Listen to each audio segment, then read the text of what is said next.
Tema 9. Los modelos procedimentalistas Rawls y Habermas. Apartado 1. La corrección igualitaria del liberalismo Rawls. El estadounidense John Rawls, uno de los autores más importantes de la filosofía moral y política del siglo XX, se caracteriza por su intento de rehabilitar la filosofía práctica, es decir, conseguir una teoría de la justicia fundada en la razón práctica y no en la razón cientificista, que sirva para fundamentar la justicia y proporcione la base moral más apropiada para una sociedad democrática. Liberal ante todo, Rawls puede considerarse representativo de la libertad de los modernos, pero se halla muy alejado del individualismo típico de los liberales clásicos. Su pretensión es justificar el Estado social en términos liberal-contractualistas que lleva a cabo mediante una reformulación de la teoría del contrato social. Se trata de plantear si vale un liberalismo de rostro humano que no enfoque la sociedad como un conjunto de individualidades solo unidas entre sí por una red de derechos subjetivos abstractos, librado a los designios del mercado como única instancia de distribución de bienes y posibilidades. Rawls se despega del liberalismo clásico y por eso tiene sentido denominar su doctrina como una corrección igualitaria del liberalismo. Pero eso no merma el liberalismo de Rawls, pues su modelo de justicia renuncia a pronunciarse sobre la bondad de planes o proyectos colectivos y formas de vida buena. Rawls elabora la teoría de la justicia que denomina justicia como imparcialidad, cuyo objeto primario es la estructura básica de la sociedad o lo que es lo mismo su constitución política. La estructura básica de la sociedad debe ser justa y para ello su constitución debe descansar sobre determinados principios de justicia. La de Rawls es una teoría de la justicia liberal neocontractualista, no metafísica, de tipo formal y procedimental, tendente a un cierto igualitarismo que pretende establecer procedimentalmente los principios de justicia necesarios para que una sociedad democrática y pluralista respete la libertad y la igualdad de todos sus miembros. Al ser el procedimiento público e igual para todos, no dependerá de nociones previas de lo que cada cual entienda por lo justo, de modelos concretos de vida buena. Las diferentes concepciones de la justicia se entrecruzarán hasta llegar a un consenso sobre la estructura básica de la sociedad justa. Apartado 2. La crítica de Rawls al utilitarismo. Para Rawls y Kant no podemos saber qué es lo bueno o lo correcto. Por tanto, lo debido no puede deducirse sin más de lo bueno.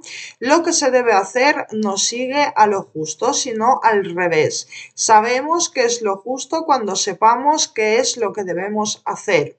Esta característica se manifiesta en la crítica que el autor dirige a la filosofía moral utilitarista.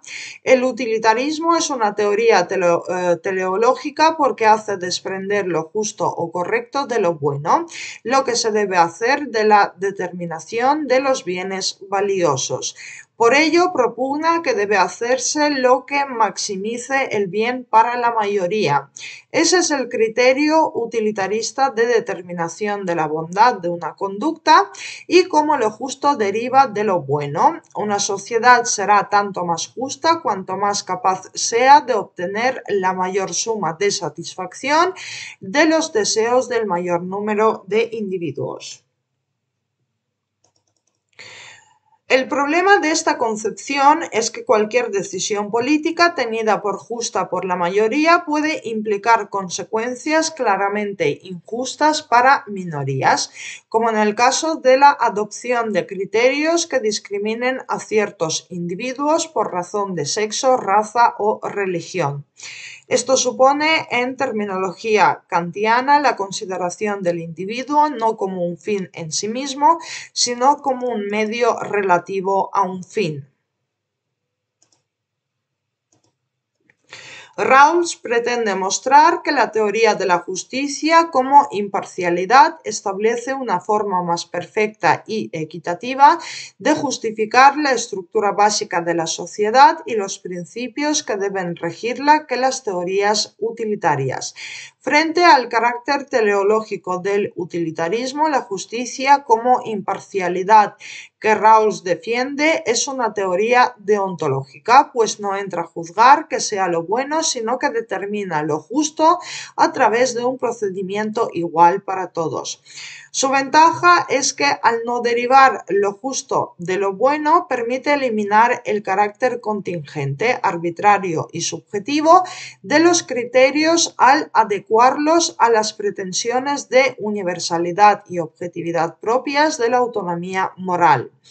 Es decir, de la actuación conforme al deber y no al bien, que es propia de las teorías deontológicas. Para Rawls, en una sociedad justa, los derechos y libertades fundamentales de los individuos deben estar asegurados por la justicia, no estando sujetos al regateo político ni al cálculo de intereses sociales, como ocurriría en el utilitarismo. Rawls pretende asegurar los mínimos en la distribución de bienes y derechos en una sociedad.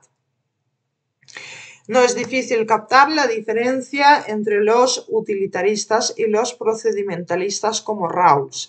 Los primeros buscan la correspondencia de sus juicios morales con un cierto orden material de las cosas, que es la máxima utilidad para el máximo de individuos, mientras que los segundos constituyen dicho orden a partir de un procedimiento capaz de entrecruzar los distintos intereses en juego y de este modo de neutralizar los supuestos valores previos a dicha deliberación imaginaria surgida en el marco del procedimiento.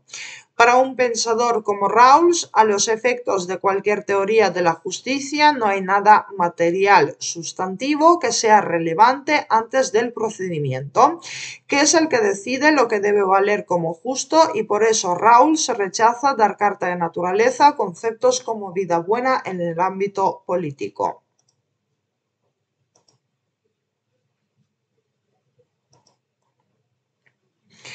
Apartado 3. Conceptos básicos en la teoría de la justicia de Rawls. A los solos efectos de fundar las instituciones políticas y lograr un funcionamiento justo de estas, Rawls imagina en su teoría de la justicia una especie de nuevo contrato social hipotético. Es decir, no es una reunión de todas las personas reales y posibles, sino un punto de vista, una perspectiva que sirve para decidir sobre cuestiones que afectan a la justicia de las instituciones básicas de la sociedad. Hay tres preguntas que sintetizan y ordenan la teoría de la justicia rawlsiana. 1. ¿De qué manera es posible asegurar la equidad de la situación de deliberación de forma que se llegara a un acuerdo capaz de ordenar con justicia las instituciones?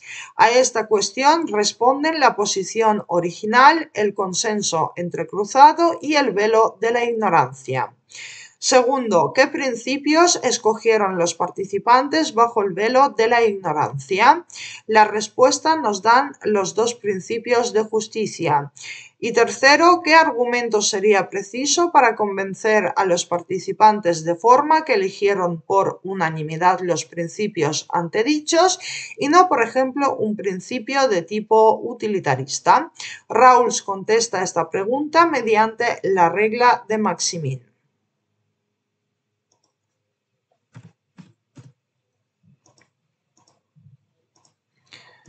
Letra A, la posición original, el consenso entrecruzado y el velo de la ignorancia. Rawls establece una situación hipotética para conseguir el acuerdo sobre los principios de la justicia. La denomina posición original y en ella los individuos participantes profesan determinadas creencias o ideologías en condiciones de igualdad sobre lo que entienden por una vida buena o satisfactoria. Pero como estas doctrinas no son compartidas por todos, no cabe que ninguna de estas doctrinas materiales se imponga sobre las demás.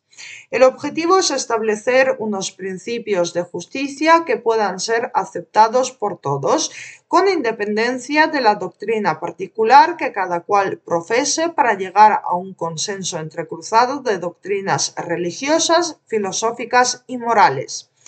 Este consenso salva el ámbito de las creencias individuales, puesto que solo afecta a la estructura básica de la sociedad y no pretende comprometerse con ninguna doctrina religiosa o moral en particular, puesto que el consenso busca lo que hay de común a cada una de ellas sin adoptar ninguna, desactivando lo que cada una tiene de visión fuerte de la vida.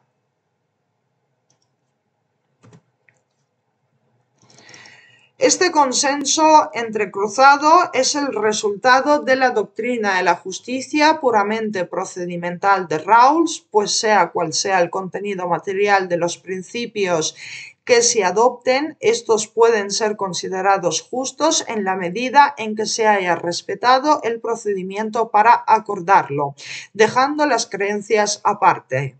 La pregunta es, ¿cómo lograr esta objetividad en sujetos interesados moderadamente egoístas? Para ello, Rawls introduce un tercer elemento de esta construcción denominado velo de la ignorancia, el cual da por establecido que las partes situadas en la posición original y que buscan el consenso entrecruzado desconocen cómo les afectarán en sus casos particulares cualesquiera de los principios que sean finalmente elegidos. Desconocen, por tanto, sus talentos o capacidades naturales, su propia concepción del bien, su plan racional de vida, su psicología personal e incluso las circunstancias políticas, económicas o culturales de su propia sociedad. Solo de este modo es posible establecer unos principios justos para todos, pues ningún sujeto racional, sabiendo que podría corresponder la peor situación, por ejemplo, pobre, sin talento, etc., se arriesgaría a acordar unos principios que marginasen a los más desfavorecidos. Rawls se revela como kantiano confeso, pues su noción del velo de la ignorancia nos remite a la noción kantiana del imperativo categórico. Obra de modo que tu máxima pueda valer siempre al mismo tiempo como principio de una legislación universal.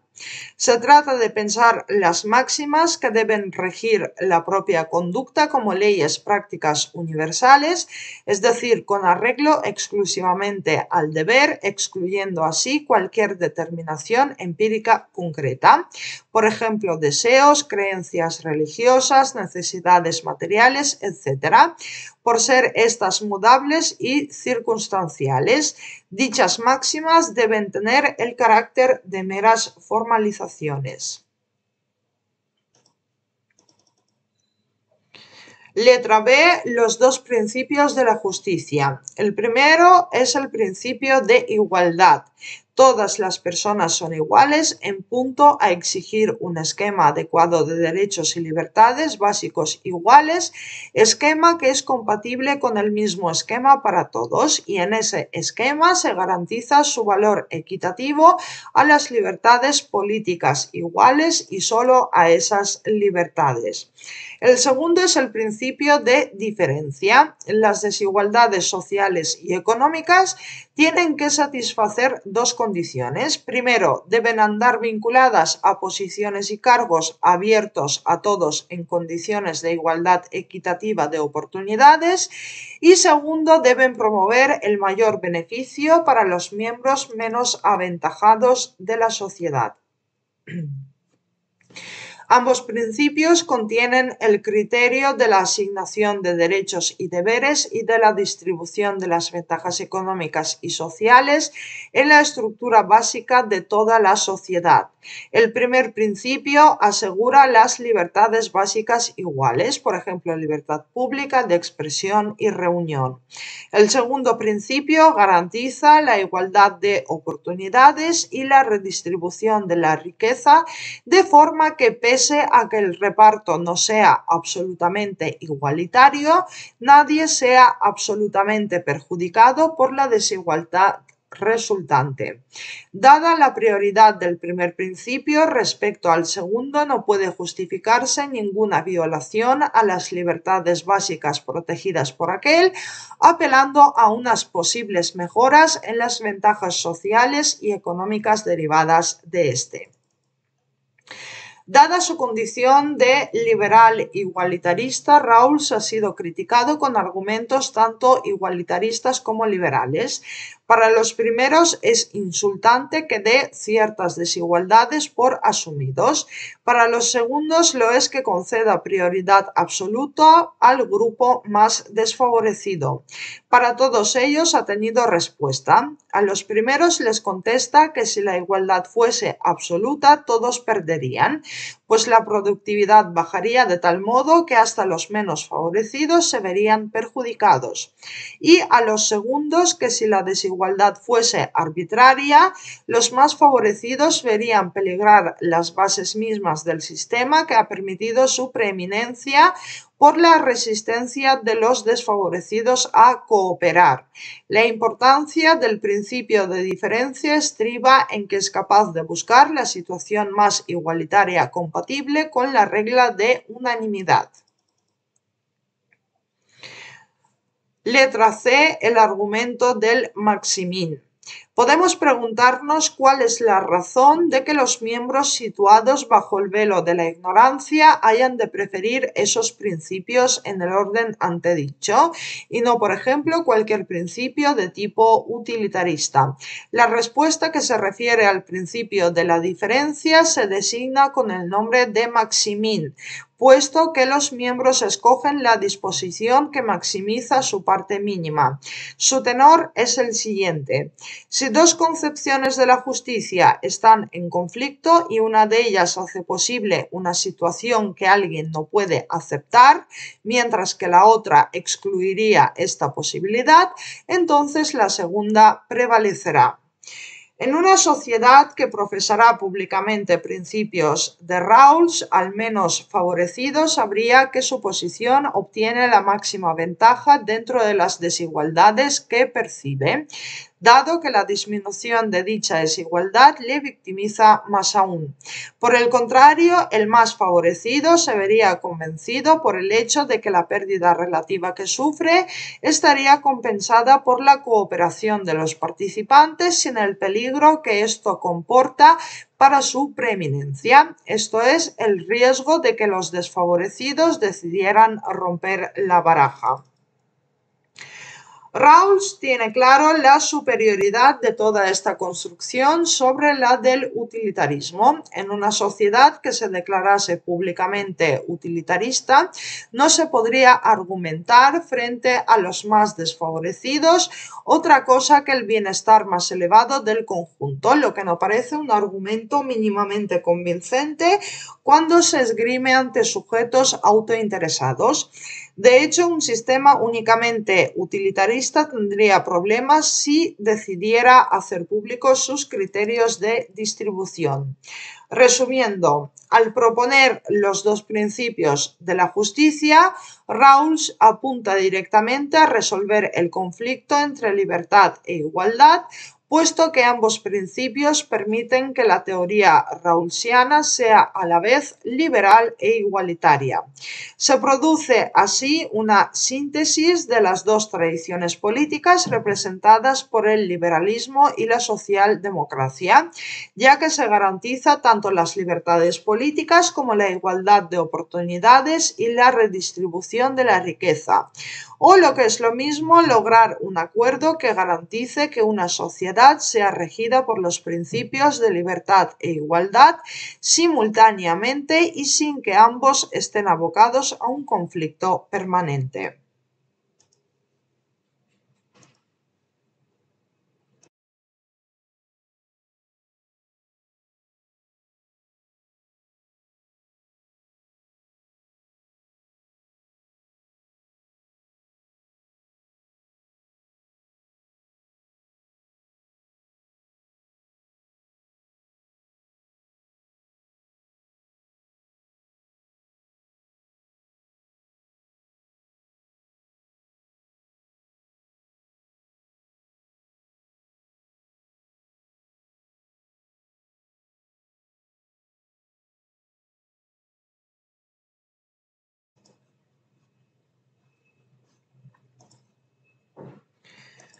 Seguimos.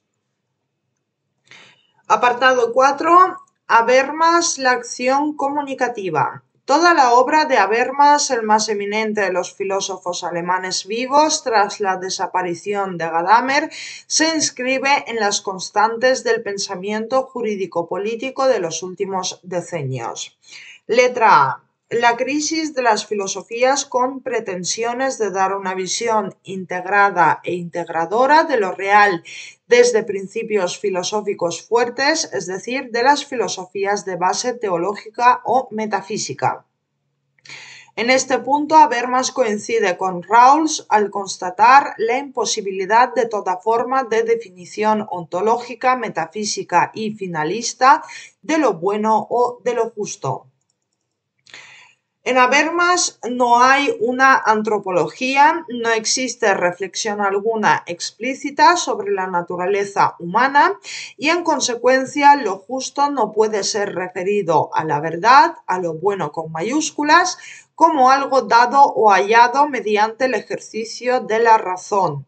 No hay una verdad, sino concepciones sobre ella que es necesario confrontar en un espacio discursivo, lo cual supone rechazar las explicaciones ontológicas metafísicas debido a su pretensión de proporcionar un fundamento unívoco absoluto a lo real. Según Habermas, las formulaciones de este tipo no se adecúan ya a sociedades complejas, en las cuales hay multitud de explicaciones concurrentes y a veces enfrentadas. Igualmente implica un rechazo de los modelos de tipo teológico religioso. Las religiones proporcionan visiones del mundo muy rígidas y por tanto propensas al enfrentamiento con otras religiones o con modos laicos de entender la vida. En este rechazo a entrar en la espinosa cuestión de la bondad de los modos de vida o de las virtudes religiosas o no, Habermas se aproxima a Rawls, cuyas disputas con él siempre se han considerado de familia. Letra B. La crisis de legitimación del Estado contemporáneo como consecuencia de la desintegración de ciertos factores de unidad que ayudaron históricamente a respaldar las normas jurídicas más allá de la propia capacidad del Estado para imponerlas. Las viejas ideas nacionales no cumplen ya adecuadamente esta tarea legitimadora, a lo cual hay que sumar nuevos factores de inestabilidad, la permeabilidad entre culturas y los inevitables roces entre ellas. Es difícil abordar esta situación tan compleja en términos demasiado reductores desde una sola visión del mundo, pero tampoco puede ser obviada porque amenaza con acabar con la legitimidad de los sistemas jurídicos, lo cual obliga a establecer un espacio común de concurrencia de todas las visiones que no excluye por principio ninguna de ellas, salvo las que se basan precisamente en la exclusión. Y letra C, la incapacidad del positivismo jurídico que pretendió proporcionar una explicación no teológica ni metafísica al problema de la justicia de las normas, pues su modelo de racionalidad, inspirado en el patrón científico-tecnológico, se despreocupa totalmente del problema de los fines sociales, reduciendo la cuestión a los medios que deberían conducir a ellos. Esto es racionalidad instrumental, con el resultado de que el modelo social vigente en cada momento no puede ser cuestionado al no existir herramientas teóricas exteriores a él mismo que permitan hacerlo. En el límite, esta postura conduce a una suerte de ingeniería social nada adecuada para plantear los conflictos que debe abordar una teoría de la justicia. Precisamente la crisis de esta postura llevó a la constatación de que el marco teórico más adecuado para solucionar estos problemas es el de la razón práctica.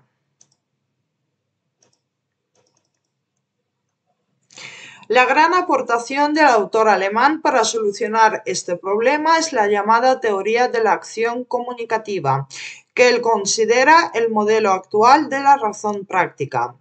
Tributaria, junto a otras influencias de la filosofía práctica kantiana, la citada teoría hace traducir el imperativo categórico de Kant, que está diseñado para una situación de monólogo interior del sujeto moral autónomo, a una situación no monológica, sino dialógica, es decir, aplicada en las relaciones entre sujetos y no circunscrita al mundo moral propio de cada uno de ellos. Su pretensión tiene el mismo molde teórico que la rawlsiana, una suerte de Kant dialógico. La reformulación del imperativo categórico tendría para Habermas el sentido siguiente. En lugar de proponer a todos los demás una máxima como válida y que quiero que opere como una ley general, tengo que presentarles mi teoría al objeto de que quepa hacer la comprobación discursiva de su aspiración a la universalidad. El peso se traslada desde aquello que cada uno puede querer sin contradicción alguna como ley general a lo que todos de común acuerdo quieren reconocer como ley universal. La teoría moral kantiana se planteaba desde el monólogo. El sujeto construye su universo moral desde y para sí mismo, aunque tuviera a los demás como punto último de referencia. Por el contrario, la razón práctica tiene en Habermas un uso comunicativo. Está concebida desde el comienzo como referida a una situación de comunicación que se plantea en el espacio de lo público y cuyo objetivo es suscitar el acuerdo, el consenso universal entre los sujetos que intervienen en ella. A eso se le denomina pragmática universal del lenguaje. Pragmática porque su uso no es teórico, no está destinado a descubrir lo verdadero y refutar lo falso, sino a proponer lo más aceptable por la comunidad de hablantes. En el uso comunicativo del lenguaje, los enunciados no se someten a verificación alguna ni a otra prueba que la del consenso de aquellos a quienes van dirigidos. Universal, puesto que Habermas considera que la función comunicativa es esencial al lenguaje humano y por tanto nadie puede sustraerse a ella y los acuerdos adoptados pueden ser considerados inteligibles y aplicables universalmente. Lo importante en el uso pragmático del lenguaje no es el contenido del discurso, sino el hecho mismo de que se haga uso de este de modo dialógico, lo que evita posturas demasiado firmes, impermeables, dogmáticas, que tienden por sí mismas a la incompatibilidad con otros puntos de vista. Lo importante no es lo dicho, sino el acto de decir y que ese diálogo siempre abierto tienda a la universalización en la medida en que pretende ser aceptado por el mayor número posible de sujetos. La clave está en la forma dialógica del discurso, más que en la materia concreta de cada una de ellas. No es difícil ver aquí un reduccionismo formal de tipo intersubjetivo comunicacional, en concreto del que llamamos procedimentalista. Por tanto, hay que renunciar a la pretensión de una única verdad en favor del acuerdo, lo cual reserva la condición de válidas para aquellas normas que obtengan la adhesión de todos los participantes en ese acuerdo, que se conseguirá en un espacio compartido, el espacio público. Habermas estima que el lenguaje humano solo es concebible como herramienta de entendimiento. Luego está en su función primordial, la cual puede o no alcanzarse. De ahí la diferencia con respecto a Kant. Dentro de la común pretensión de universalidad de la razón práctica que existe en ambos, lo que cuenta ya no es la conversión de una máxima moral en una norma universal por parte del sujeto individual, sino el acuerdo intersubjetivo que conduce al reconocimiento de una norma como universal. Acuerdo intersubjetivo que permite entender la legislación como una autolegislación. La idea de autolegislación del ciudadano exige que aquellos que están sometidos al derecho como destinatarios suyos puedan entenderse a la vez como autores del derecho. El objetivo de Habermas no es justificar un determinado modelo jurídico-político, el de la socialdemocracia, sino diseñar esa situación de diálogo no puede, al menos como hipótesis, conducir a resultados claramente injustos, pues aparentemente el simple procedimiento no prefigura resultado alguno.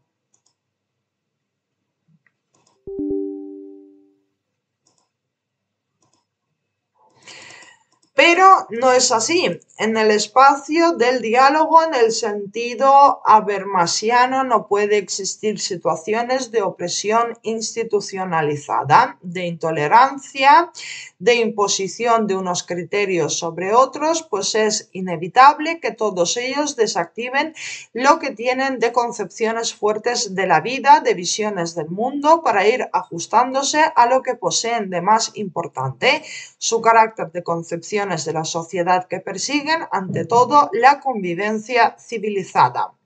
Por ello, frente a la exacerbación de la libertad de los modernos, que es una característica del liberalismo clásico, y de la libertad de los antiguos, que es típica del comunitarismo, Habermas afirma que la razón práctica se repliega desde la noción de los derechos universales del ser humano o desde la eticidad concreta de una comunidad determinada a aquellas reglas del discurso y formas de la argumentación que toman su contenido normativo de la base de validez de la acción orientada hacia el entendimiento y, en definitiva, de la estructura de la comunicación lingüística.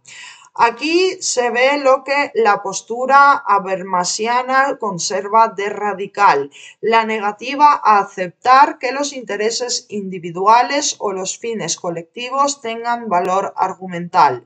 El fin de la pragmática universal no es cualquier acuerdo. Si pensamos en este argumento, no lo encontraremos muy diferente del que invocaba Rawls en su crítica al utilitarismo.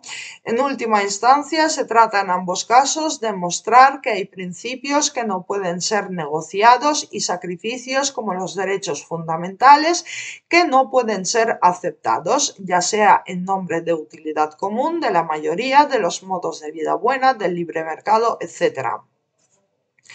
Al marcar este límite, al aclarar que el principio discursivo no es un mero compromiso entre intereses, Habermas rechaza la visión del liberalismo burgués clásico, precisamente la que yacía tras la doctrina kantiana, y permanece en el neoliberalismo, lo social como una multiplicidad de individualidades autónomas relacionadas entre sí, tanto a través del mercado como mediante un sistema formalizado de derechos subjetivos, para el cual todo planteamiento de una justicia situada más allá de ese marco elemental y de su defensa se consideraba una interferencia en la libertad individual, pues tal concepción desemboca en un individualismo extremo. Y B se enfrenta también a la visión del comunitarismo, que plantea el discurso sobre la justicia en términos de vida buena o de virtudes éticas que van más allá de lo individual. Entre el universalismo meramente abstracto de los derechos, propio del liberalismo de raíz kantiana, y el particularismo de los modos de vida y de los bienes concretos que caracteriza al comunitarismo, es donde el autor alemán sitúa la necesidad y la utilidad de una pragmática universal que busque las condiciones del uso pragmático del lenguaje y que debe ser considerada como la forma actual de la razón práctica. La razón comunicativa empieza distinguiéndose de la razón práctica porque ya no queda atribuida al actor particular o a un macrosujeto estatal social. Es más bien el medio lingüístico mediante el cual se concatenan las interacciones y se estructuran las formas de vida el que hace posible a la razón comunicativa.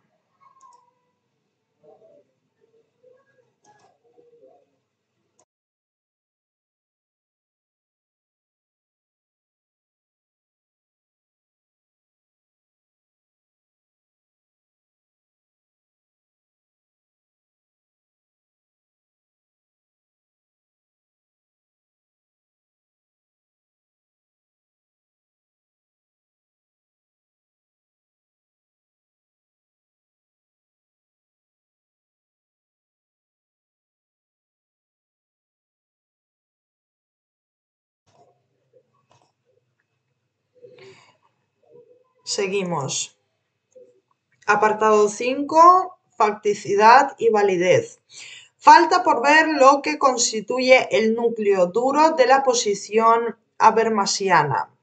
Ello viene dado por la necesidad de ligar los dos ámbitos que en los jurídicos contemporáneos tienden a disociarse, el de la capacidad del Estado para imponer sus normas y el de la necesidad de fundamentarlas sin recurrir a las explicaciones tradicionales justnaturalistas o positivistas, necesidad que se hace cada vez mayor dada la enorme complejidad del aparato estatal y la tendencia a generar áreas de la realidad social de modo artificial, con el riesgo de que todas ellas se generen en la pura y simple decisión estatal no sometida a procesos de racionalización y legitimación. La vinculación entre los dos ámbitos viene dada por los derechos fundamentales, no concebidos al modo del justnaturalismo clásico, pues no anteceden al legislador constitucional como un derecho natural, sino que solo son concebibles cuando existe una constitución y unos ciudadanos, un Estado de derecho, si bien tampoco se reducen a la mera voluntad del legislador al modo positivista. La pragmática universal sirve para definir el papel de los derechos fundamentales.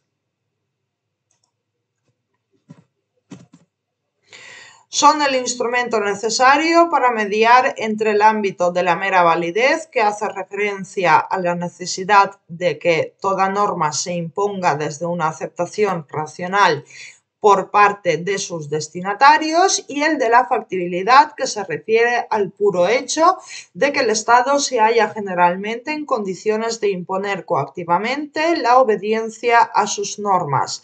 Habermas huye al definir ambos conceptos de reducciones positivistas normativas y sociológicas. La visión de lo justo que Habermas proporciona se ajusta perfectamente al modelo actual de Estado de Derecho, una confluencia en la vida pública de diversas concepciones de lo bueno y lo justo, que renuncia a definir un modelo de vida buena.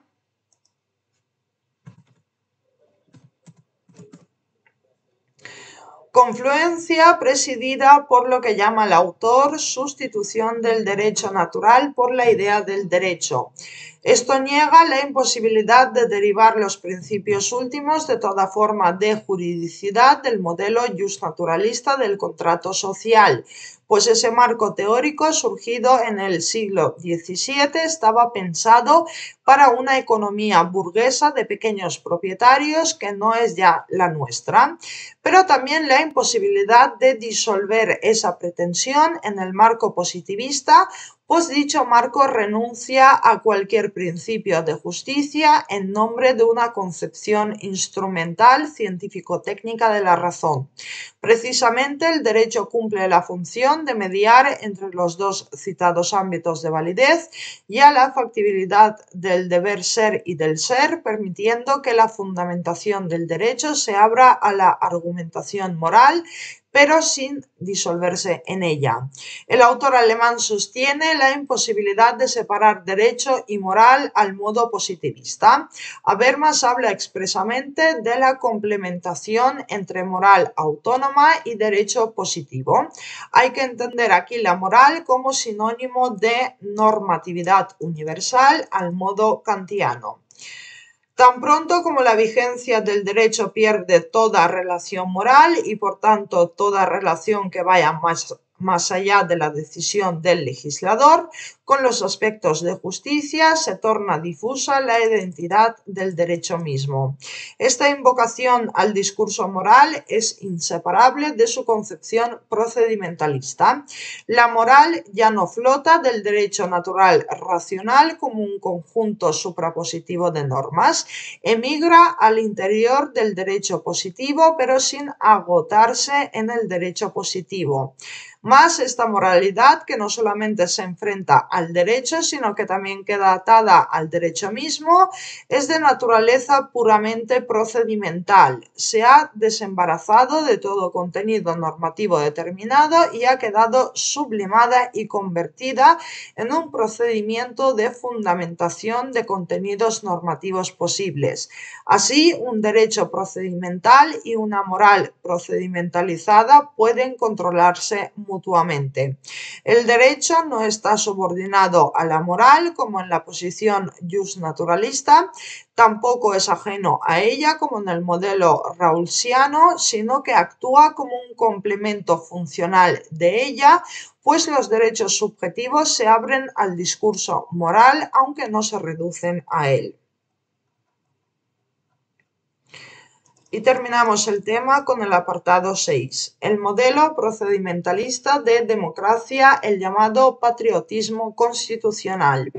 La posición habermasiana se enfrenta desde su carácter posmetafísico ideológico, laico y cívico a la carencia de un horizonte interpretativo común en las modernas sociedades democráticas y multiculturales, incapaces de reconocerse en un vínculo común desde la decadencia de la religión a partir del siglo XIX y del patriotismo desde mediados del siglo XX.